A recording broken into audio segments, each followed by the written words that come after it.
Buenos días. Sensiblement différent, le podcast des humains sensibles et différents. Salut!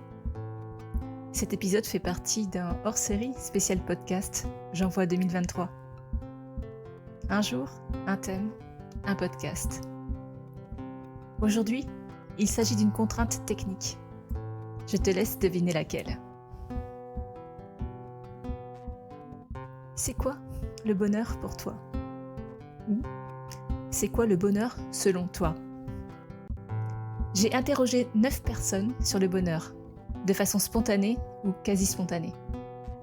À l'évocation du mot bonheur, tu vas découvrir dans quelques instants ce qu'elles ont dit. Je m'appelle Magalidé, je suis un humain, maman 4 fois, thérapeute en kinésiologie, enseignante pendant 20 ans dans tous les sens, chercheuse et amoureuse de la vie, mi-punk, mi-poète. Je t'invite aujourd'hui à cheminer avec moi.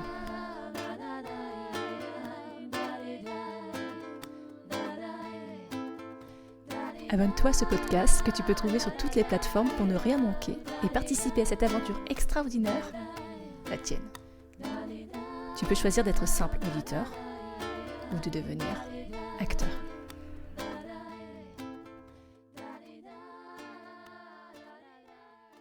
Sensiblement différent. C'est quoi le bonheur pour toi? D'être libre de faire ce qu'on aime. Tout ce qui vient. Juste un moment de partage, comme une bière entre copines, un café, des pancakes. Voilà, voir le sourire des gens. Et puis moi, ça me va. Ouais, le bonheur, c'est quand il n'y a plus de pensée, quoi. Et ça, c'est à la bonne heure, comme on dit. Voilà. Après, le bonheur est partout, hein, en vrai. N'importe où, il est toujours là. C'est juste qu'on passe à côté, quoi, souvent. Même la plupart du temps. Donc ouais, revenir au bonheur. Yes. Le bonheur, pour moi, c'est de jouer au basket, d'être avec mes amis et de passer des bons moments avec mes parents. Pour moi, le bonheur, c'est quelque chose qui ne dure pas super longtemps, mais qui nous rend heureux, comme être avec ses amis ou avoir des cadeaux. Voilà. Le bonheur, pour moi, c'est de rire, d'être libre et de pouvoir faire ce qu'on veut quand on veut. Pour moi, le bonheur, c'est les moments précieux qu'on a dans la vie avec nos amis, nos proches et nos familles, je pense. Faire de la balançoire. Le bonheur. Chaque humain a une définition différente du bonheur, parce qu'elle ou il a une expérience différente du bonheur. Je pourrais dire qu'il existe autant de définitions du bonheur que d'humains, de ce que tu identifies comme étant générateur de bonheur. Au-delà de la définition, la sensation du bonheur, elle, a des points communs. Tu as déjà dû entendre parler des hormones du bonheur, dopamine, ocytocine, endorphine, sérotonine. Sans rentrer dans le détail, elles répondent à un signal et génèrent des sensations. Des sensations, disons, agréables.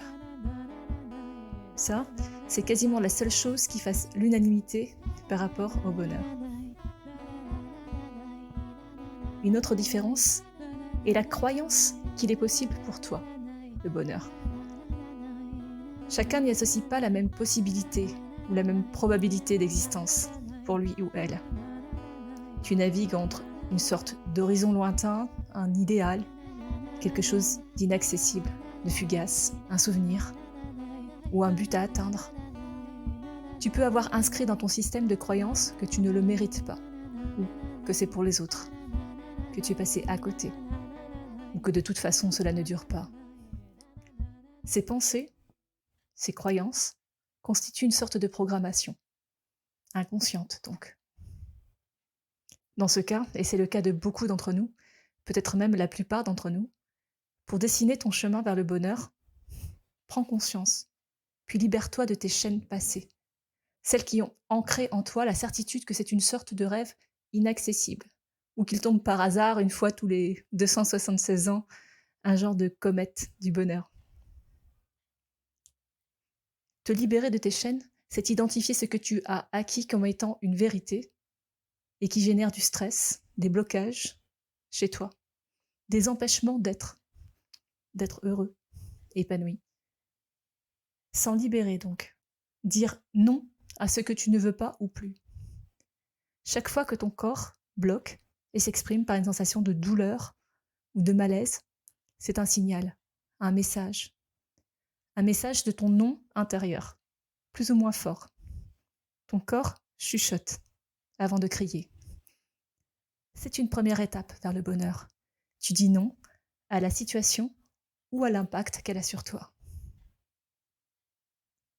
La deuxième étape, c'est dire oui à ce que tu souhaites fondamentalement, qui est toi, un toi serein, paisible, léger.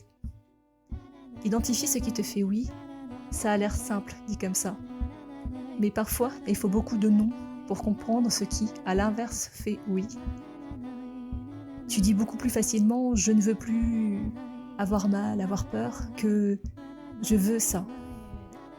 Et j'entends au-delà de ce que tu possèdes matériellement. Si tu évoques une situation, un événement, une personne qui génère un sourire en toi, alors c'est un oui pour toi. Le sourire intérieur et extérieur, mais d'abord intérieur, c'est ta boussole, infaillible, ton baromètre intérieur. Une fois ces deux étapes franchies, savoir dire non, savoir dire oui, il faut tenir le cap du changement, quitter la spirale descendante pour la spirale ascendante. Et cette spirale ascendante, la nourrir, l'entretenir, la construire. Créer de nouvelles habitudes, créer un nouveau paradigme. Comment activer ce changement ? En changeant ton chemin, en changeant ton regard sur la situation, l'événement, la personne, en changeant ton intérieur, tes pensées, puis ton extérieur, tes paroles, tes actes. Et puis, ne lâche rien, en mode entraînement quotidien. Ton cerveau est ton allié, ton cœur est ta boussole. Tu as toujours le choix de comment tu orientes tes pensées. Ensuite, observe ce que cela change dans ta vie, l'impact des situations que tu vis, puis les situations elles-mêmes. Pour moi, le bonheur, c'est une vibration, une sensation, puis une vibration que je peux générer à chaque instant. J'y reviendrai dans un autre épisode. D'ici là, rappelle-toi. 1. Identifie les situations qui génèrent un blocage ou un mal-être chez toi, ce qui te fait non. 2. Identifie celles qui génèrent du bien-être, ce qui te fait oui. 3. Choisis ton cap. Maintiens-le. Parfois, un simple changement de regard suffit à transformer un non en oui. Si tu as aimé cet épisode, partage-le en me taguant. Tu peux aussi mettre 5 étoiles sur ta plateforme d'écoute préférée. Alors, pour toi, c'est quoi le bonheur ?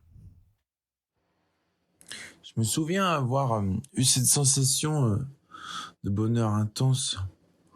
J'étais ostréiculteur et le boulot en hiver, c'est quoi qu'il arrive, quoi. C'est peu importe la météo. Donc du coup, il fait froid. Il doit faire 0 degré, il y a du vent de nord et il pleut.